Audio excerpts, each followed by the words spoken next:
Olá pessoal, bem-vindos a mais uma Brad Talks e este mês vai ser uma Brad Talks especial Mulheres. A minha entrevistada de hoje é Riane Morelli, que é diretora de sustentabilidade na Brad Regional São Paulo e também possui uma agência que é a HRI Digital. E Riane, muito obrigado por ter vindo aqui no nosso bate-papo, no nosso encontro. Obrigado também por ceder o espaço desse evento maravilhoso aqui também. Hoje a gente está aqui na sede da Riane aqui também. E eu gostaria que você falasse um pouco sobre você, sobre a HRI Digital, sobre o trabalho que você tem feito na Brad, que está sendo sensacional também. Obrigada pelo convite, estou super honrada, acho super bacana ter espaço para a gente falar sobre as nossas empresas e sobre as nossas metas, propósitos, ideais. A HRI é uma agência digital, ela é focada no pequeno empreendedor, principalmente no empreendedor da área de saúde, e ela faz uma consultoria, ela tem vários pilares e várias frentes de trabalho que engloba toda a área digital. E na HRI eu estou começando a fazer um trabalho de sustentabilidade, que é um trabalho super importante que está super em alta agora no mercado. E Riane, conta também um pouquinho para o pessoal que está nos assistindo, qual que é o seu papel na Brad? Então, eu estou dirigindo o Departamento de Sustentabilidade e Responsabilidade Social da Brad e o nosso foco é implementar algumas ações e ajudar os associados a implementarem os projetos de sustentabilidade na Brad. Acho que o principal foco é a gente colocar alguns assuntos em debates e fazer as pessoas refletirem sobre esse assunto. A gente está começando a criar um guia de sustentabilidade para direcionar as agências a implantarem esse projeto. Bacana. Um tema que eu queria falar com você hoje, Riane, que eu acho bem pertinente para o momento que a gente está vivendo também, é sobre diversidade, né? É um tema que constantemente ele entra em pauta, eu acho que nunca sai de pauta, né? Mas eu acho que por esse momento pandêmico, todo mundo está com muito mais as coisas à flor da pele, ele está muito em evidência, né? Você acha que, uma opinião sua, né? A gente precisa falar sobre diversidade nas empresas, e especificamente nas agências digitais, de marketing digital no geral? Sim. Tem uma maneira de explicar que é super fácil de entender. A gente vive hoje num mundo que é complexo, ele é dinâmico e ele é diverso. Se a gente pensar no Brasil, eu acho que o Brasil é o país que tem mais pluralidade do mundo. A hora que a gente entende esse contexto e o país que a gente vive, a gente percebe que a gente não consegue mais conectar com as pessoas. É difícil você montar uma estratégia que tenha relevância, é difícil você bancar uma campanha que tenha engajamento, se você não tiver diversidade no seu quadro. Eu tenho um exemplo para te falar, por exemplo, se a gente pensar como que a gente atendia os nossos clientes há 4 anos atrás e agora, o que a gente percebe? Quando eu mando um projeto para um cliente, ele tem uma expectativa diferente do que ele tinha há 4 anos atrás. Ele quer ter uma experiência maravilhosa de atendimento, ele quer ter uma experiência de compra de serviço super importante, ele espera que eu atenda ele de imediato. Há 4 anos atrás ele me mandava um e-mail, estava tranquilo eu responder em 2, 3 dias. Hoje ele manda um e-mail e depois de 1 hora ele me passa um WhatsApp falando, olha, eu te mandei um e-mail, você tem como responder hoje? Ou seja, o que aconteceu com o mercado? E não é só com o mercado, não é só com os nossos clientes, nós como os consumidores somos assim também. A gente quer cada vez mais e quer pagar cada vez menos pelo serviço. E daí não fecha a conta. Como que você entrega mais do que você entregava há 4 anos atrás, num custo bem menor do que você entregava, porque as pessoas estão dispostas a pagar menos do que elas pagavam antes, só com estratégias inovadoras. Então a gente tem que rever nossos processos, a gente tem que rever todas as estratégias que a gente montava há 4 anos atrás. E a gente só consegue fazer isso com um público diferente, com diversidade, com outras pessoas pensando de maneira diferente. Por isso que é tão importante a gente começar a implementar projetos de diversidade no quadro colaborativo das empresas. E você acha que, assim, com tanta barulho que faz na internet, com tanta questão de o pessoal pegar no pé com relação à desigualdade social, a racismo, as questões de gênero e N coisas, né? O pessoal realmente pegar pesado com relação à acessibilidade para cego, surdo, mudo e por aí vai. Ainda tem muita desigualdade? Tem. Tem um dado aqui recente do IBGE que ele fala que 30% do público negro consegue cargos de liderança. A mulher ainda, ela recebe 20% a menos do salário do que o homem nos mesmos cargos, quando você compara. 1% das pessoas deficientes estão no quadro colaborativo ou trabalho nas empresas. E recentemente o LinkedIn liberou uma pesquisa onde ela mostra que 50% do público LGPD+, consegue falar para os seus colegas de trabalho ou para os seus líderes sua orientação ou sua identidade de gênero, por medo de não conseguir crescer hierarquicamente, por medo de ser discriminado no ambiente de trabalho. E daí a gente começa a entender essa desigualdade a hora que a gente analisa alguns números. Então, por exemplo, você sabia que no Brasil o segundo país com maior população negra do mundo, ele só perde para a Nigéria? Você sabia disso? Não. Hoje, nós temos 54% da população do Brasil é negra, contra a população branca. Nós temos mais negros do que branco no Brasil. Eu cresci assistindo filmes, assistindo desenho infantil, onde não tinha um protagonista negro. Eu cresci assistindo novela onde os protagonistas eram brancos. O negro é ou faxineira, ou ela é empregada, ou ela é o personagem é um porteiro, ou ele é o vilão. Ele não é visto como um protagonista. Recentemente, todas as campanhas de shampoo de mulheres eram de mulheres loiras. E a gente tem 4% de mulheres loiras naturais no Brasil. E daí você percebe que não combina todas essas informações. Os Estados Unidos têm 14% de população negra e tem 8 canais abertos exclusivos para negro. As empresas que conseguiram perceber isso, elas saíram na frente. Hoje é comprovado que elas têm 35% a mais de faturamento, porque elas descobriram esse gancho, elas descobriram esse nicho do mercado. E a gente só consegue descobrir isso na hora que a gente tem funcionários diversos no nosso quadro colaborativo. Eu tenho um outro exemplo para te dar. Há 4 anos atrás, eu fui lançar um site para um cliente meu.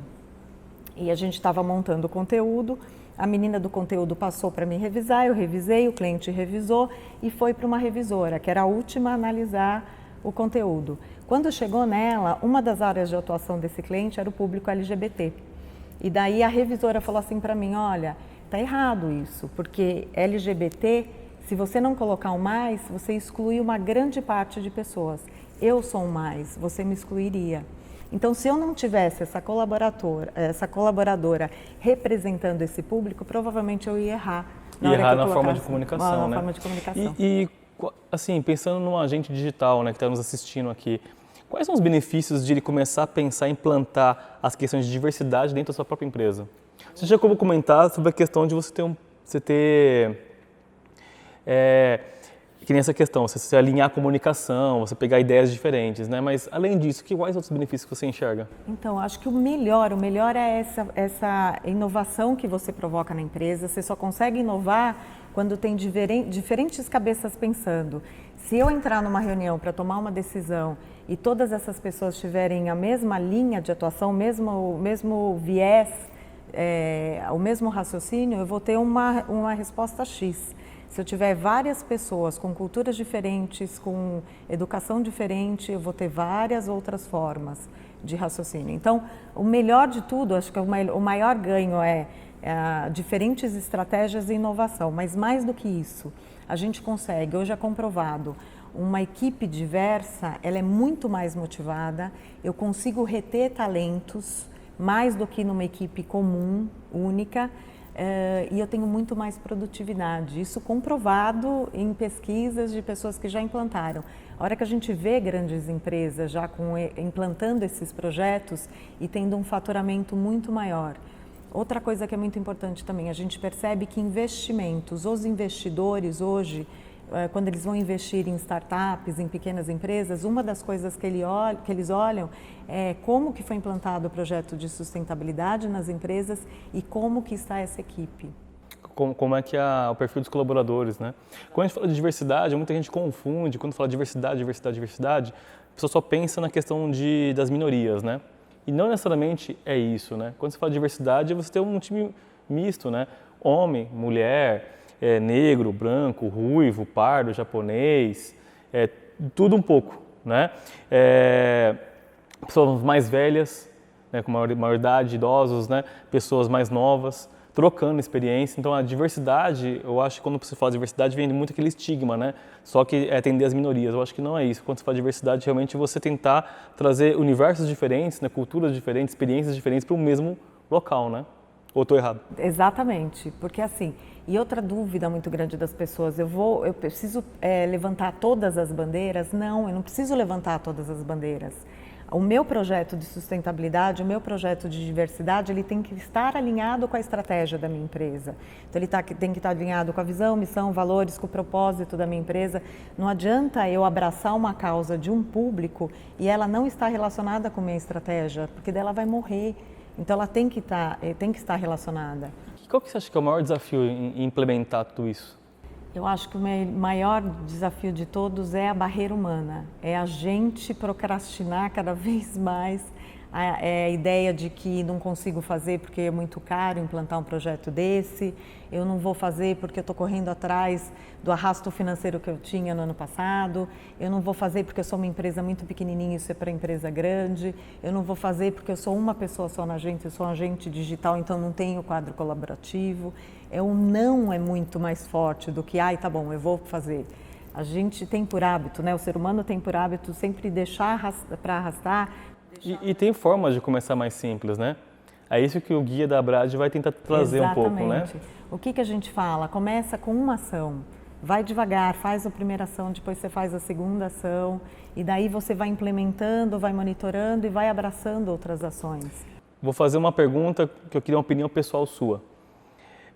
Quando você fala de diversidade, às vezes você relaciona isso com a criação de cotas, né? Seja universidades, seja empresas, cursos e por aí vai. O que você acha? Qual é a sua opinião com relação a isso? Tem que ser criado cotas? Então, eu sou a favor de cotas desde que as cotas estejam presentes na empresa por uma estratégia específica. Se eu for colocar cota para balancear a minha diferença, ela é super válida. Eu sou totalmente contra a cota quando você usa ela como um oportunismo para divulgar a sua marca ou como uma estratégia de marketing. Porque veja bem, a cota ela existe para ser um diferencial na contratação da pessoa. Eu tenho duas pessoas com a mesma capacidade técnica, eu tenho duas pessoas com o mesmo skill, com a mesma condição de crescer hierarquicamente com a empresa. Na hora que está igual esses dois candidatos, eu uso a cota para privilegiar um. Só assim que eu acho que é válido. Por quê? Não adianta eu atrair uma grande quantidade de pessoas daquela bandeira que eu estou apoiando e essa pessoa não ter condições de ser quem ela é dentro da empresa, porque a gente tem que montar uma cultura. Eu quero me manifestar do jeito que eu sou. Eu não tenho uma opinião formada, confesso. Você foi bem corajosa em dar a sua, tá? Mas uma coisa que eu vejo que os próprios grupos, né, de um segmento específico, de uma opção específica, de uma minoria específica, quando sai alguma coisa sobre cota, promoção para isso, promoção para aquilo, muitas vezes eles mesmos já ficam indignados, né, com a forma. Então essa questão de cota ela tem que ser muito bem realmente colocada para ela não entrar como uma coisa racista ou sei lá, uma coisa contrária ao que você realmente queira fazer. Muitas vezes tem até boa intenção, mas a forma como comunica, o que nem você falou, parece muito mais um oportunismo, né, do que realmente uma coisa cultural e intrínseca dentro da empresa, né? Porque, por exemplo, a gente falou lá em números, eu tenho 1% só de pessoas com deficiência no mercado. Então, hoje a gente tem uma lei que a cada 100 funcionários você é obrigado a colocar pessoas com deficiência dentro do mercado de trabalho. Eu sei de casos e casos de empresa, por exemplo, que contratam essa pessoa e falam, olha, você pode ficar em casa, você vai receber o salário, eu vou assinar a sua carteira, mas eu não quero que você venha trabalhar aqui, eu estou fazendo isso só para cumprir a cota. Daí não faz sentido existir uma lei dessa. Não faz sentido eu contratar um público específico e colocar ele só como cargo de analista, sem dar oportunidade hierárquica dele crescer. Porque eu tenho que atrair essa grande quantidade de pessoas para deixar meu quadro colaborativo diverso.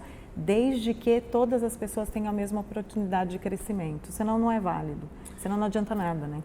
Eu vi algumas vezes aqui no nosso papo você comentando sobre sustentabilidade junto com diversidade.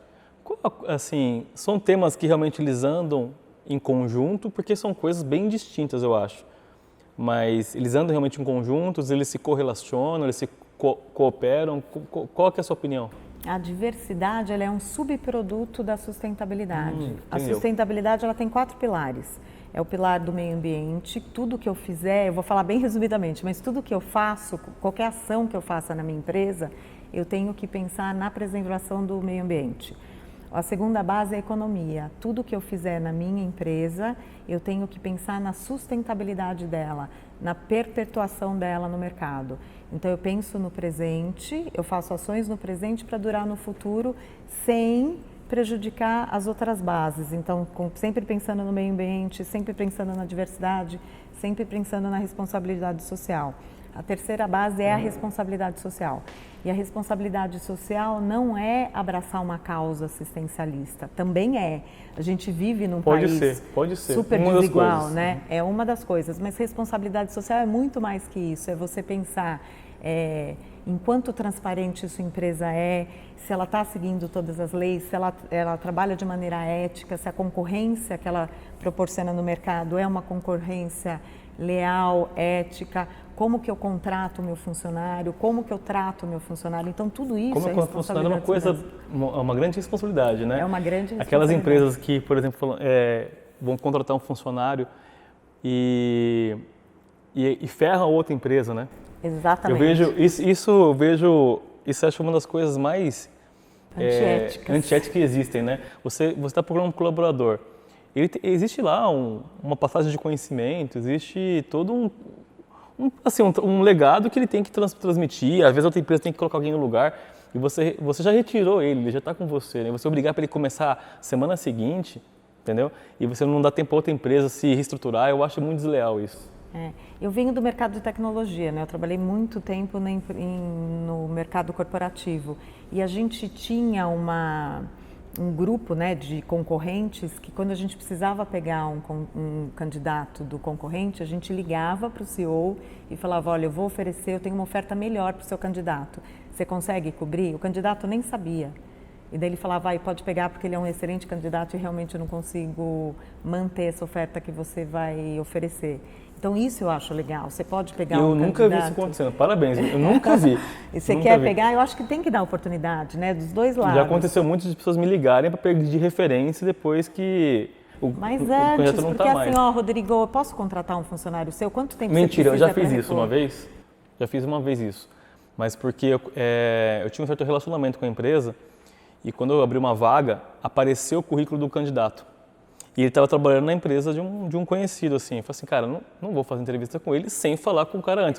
Eu acho que nesse ponto, se eu fizesse, contratasse, não falasse nada, eu acho que é antiético. Porque você conhece pessoas, tem um relacionamento e você vai, tipo assim... Eu fiquei pensando, vou agir por trás, né? Não, né? Vou ser transparente, né? Então, ele falou assim, cara, putz, ele lembra até hoje, ele falou assim, eu não sabia que ele estava procurando emprego e eu gosto muito dele, não tenho nenhum problema com ele e eu não posso perder ele. Tá vendo? Aí eu falei assim, cara, então eu vou nem chamar para entrevista, entendeu?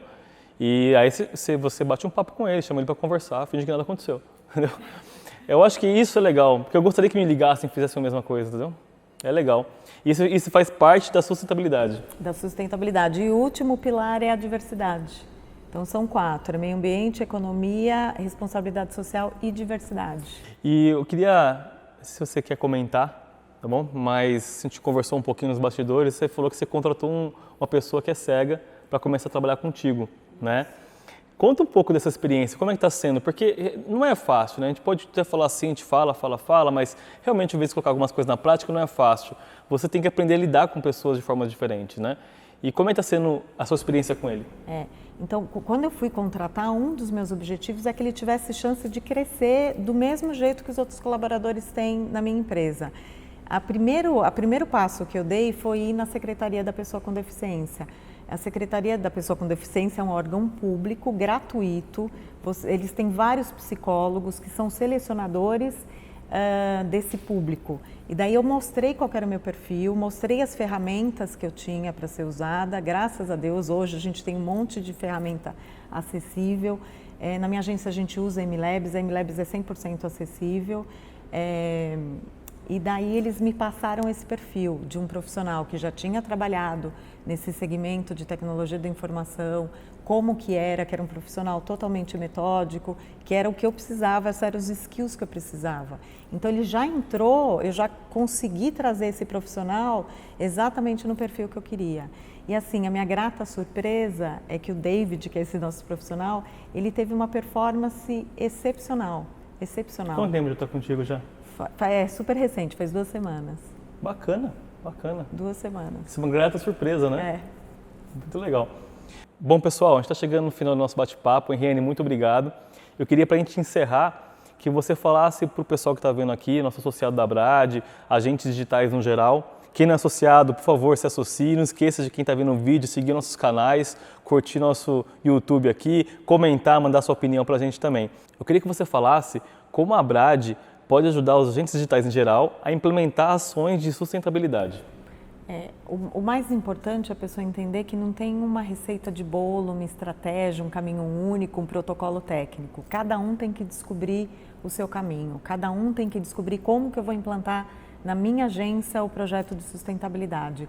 Eu acho que como a Brad, como diretoria de sustentabilidade, o que a gente pode fazer é trazer alguns assuntos para debate, trazer alguns assuntos para serem refletidos, trazer cases de sucesso de empresas grandes, empresas pequenas, de agentes digitais para inspirar outros agentes, trazer fornecedores. Eu acho que o mais difícil de tudo é você conseguir parcerias para implementar esse projeto. Então, acho que a gente pode trazer até no Brad Talks alguns fornecedores e facilitar esse caminho. E tem uma coisa que às vezes muitos não sabem, mas um site acessível é lei.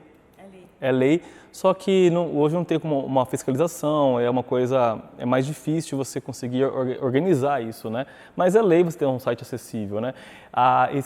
Não sei, acho que quantos milhões de usuários são? São 45 milhões. 45 milhões de usuários no Brasil têm algum certo tipo de deficiência. Então, olha o público, olha os clientes que a gente está perdendo por não deixar o nosso site acessível e o site dos nossos clientes acessíveis também. É um grande diferencial quando você faz um site acessível, quando você faz um projeto pensando nisso, sabe? Você está ampliando o seu leque de captação de leads, de clientes e por aí vai. Henriane, obrigado novamente. Esse mês é o mês da mulher. Então hoje eu fiz uma entrevista com a Henriane, mas agora, nas próximas entrevistas desse mês, quem vai conduzir, vai estar nessa cadeira aqui, é a Henriane, tá? Então, no próximo Brad Talks, estará a Henriane aqui conduzindo as entrevistas. Henriane, obrigado por estar no convite de hoje e dos próximos Brad Talks. E, pessoal, até o próximo Brad Talks.